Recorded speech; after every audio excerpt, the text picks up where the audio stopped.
Nothing can be more frustrating when you sit down to access your Wi-Fi or internet and you run into issues or your speeds are real slow. Well, in today's tech video, I'm going to show you how to fix your Astound Broadband internet if it isn't working correctly.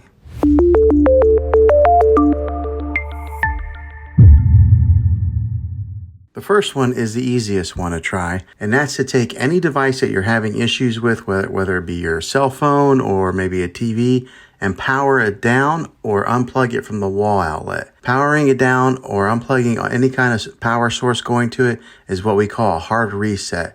And you want to leave it unplugged or powered down for at least 60 seconds. Now don't be impatient here. Wait the whole 60 seconds, then power it back up or plug it back in, and then see if it's working now. If that fixes it, then great. If not, let's go ahead and move on to the next method. And that would be to push the reset button on your modem or router. Not all routers have this, but if yours does, go ahead and give this a try. If hitting the reset button doesn't work, then let's go on to this next method. And that's to find the router that is giving you Wi-Fi and go ahead and unplug the power to that for 60 seconds. Then plug it back in. If that doesn't work, let's go ahead and move on to the next method. Move your router to a different location so that it's more open and it can broadcast a better signal without any interference. Hopefully this will help. The last thing to do is to call your internet provider, and they might have to tap into your modem remotely to run a diagnosis check, and maybe that'll fix it. Some providers will send you a modem for free if you are continuing to have problems with it, especially if you tell them that you might want to cancel service with them. Well, hopefully this video was helpful.